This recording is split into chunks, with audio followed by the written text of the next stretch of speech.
রুষা, যদি কিছু মনে না করস তাহলে একটা কথা বলতে চাই। কি বলবো নাকি? কি রে, চাই আর কেন? চাইয়া না থাকে কি কোনো উপায় আছে? তুই আমার সাথে কথা বলবি, তাও আমার পারমিশন নিয়ে। তো কি বলবি বল। তাসিফ কিন্তু তোরা একদম পছন্দ করে না। তোর কাছ থেকে টাকা খাইতে পারে তো, তার জন্য ওই তোর পেছন পেছন ঘুরে। তুই কেমনে বুঝলি ওই আমারে পছন্দ করে না, আমার টাকারে পছন্দ করে? কয়েকদিন আগে নাতে সারে দেখছিলাম আসিফের সাথে মার্কেট করতেছে, তখন ওই কথার কথায় বলল তোর সাথে নাকি ওই টাইম পাস করে। সত্যিকার অর্থে নাতে সারে নাকি পছন্দ করে। আমি তোর কথা কোনোভাবে বিশ্বাস করি না। তুই আমার সাথে চল, ওর সাথে এক্ষুনি কথা বলবো। শুন, তুই তাড়াহুড়া করিস না। সরাসরি জিজ্ঞেস করলে হয়তো ও স্বীকারও করতে পারে। তুই একটা কাজ কর, আজকের পর থেকে টাকা দেওয়া বন্ধ করে দে। দেখবি ওর আসল রূপ বেরিয়ে আসবে।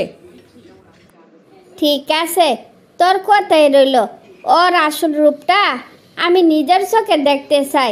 ওর আসল রূপটা যদি দেখি, ওর দুইটা গালে 4টা থাপ্পড় দিব, শিখাইয়া দিব জীবনের মানে কি।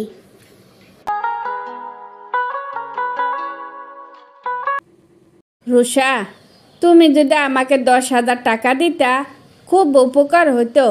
কি মুখটা চুপসে গেল কেন? আসলে হয়েছে কি, বাবার বিজনেসের অবস্থা তেমন ভালো না। যদি তুমি বাবাকে কিছু টাকা দিয়ে সাহায্য করতা, খুব উপকার হইতো। তুমি কি আমার সাথে মজা করতেছ? তুমি যে মাঝে মাঝে কি করো তুমি নিজেও জানো না। আমি তোমার সাথে সিরিয়াসলি কথা বলতাছি, আর তুমি আমার সাথে ফান করতেছ। কেমনটা লাগে কত? আমি কি বলছিলাম যে আমি তোমার সাথে ফান করতেছি? আমি সিরিয়াসলি কথা বলছি। প্লিজ বাবাকে একটু সাপোর্ট করো, অনেক উপকার হবে। কারণে অকারণে আমাকে ফোন দিয়ে বিরক্ত করবা না। আমি কিছুদিন শহরের বাইরে থাকবো। Take care, bye bye. কি রে রুষা, তোর মন খারাপ কেন? কয়েক মাস ধরে দেখতে আসি তুই কেমন জানি আনমনা হইয়া থাকস। কি হয়েছে তোর, আমার একবার বলবি?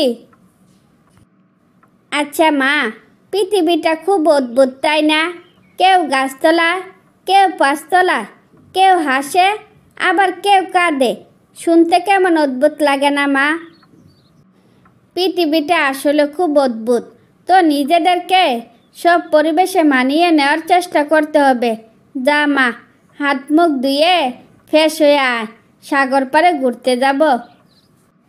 মা, সামনে আমার পরীক্ষা।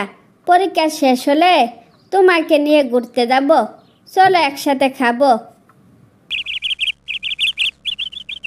রুষা, দেখ তো ওইটারে কি তাসিফের মতো মনে হইতেছে না?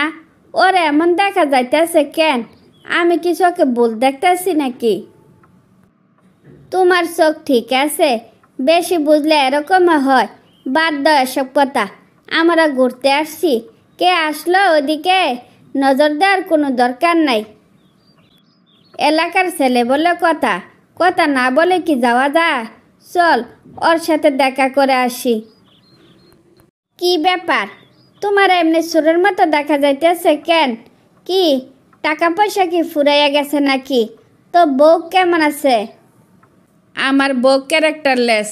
আমার টাকা পয়সা আর যত অলংকার আছে সব নিয়ে পালাইয়া গেছে। আমি এখন নিঃস্ব, এক কথায় রাস্তার ফকির। আমারে তুমি ঠকাইছ এলাকার সবার কাছে, আমারে ছোট করছো। তাই এবার হারে হারে বুঝো জীবনের মানে কি। কাউকে ঠকাইতে গেলে নিজেকেও ঠকতে হয়। ঠকানোর চাইতে ঠকার যন্ত্রণা অনেক বেশি। উপরওয়ালা কাউকে বিন্দু পরিমাণ ছেড়ে দেন না, তার প্রমাণ আমি নিজে। পারলে আমারে তুমি ক্ষমা করে দিও। তোমার প্রতি আমার কোনো অভিযোগ ছিল না। আমার মা আমাকে শিখিয়েছে যে কোনো সিচুয়েশনে কিভাবে নিজেকে মানিয়ে নিতে হয়। আমার মায়ের কারণে আমি অনেক ভালো আছি। চলো মা, আমার আনন্দের মুহূর্তটা নষ্ট করতে চাই না। তারপর রুষা তার অতীত জীবনকে ভুলে গিয়ে স্বাভাবিক জীবনে ফিরে এলে বাকি জীবন সুখে শান্তিতে কাটাতে থাকে।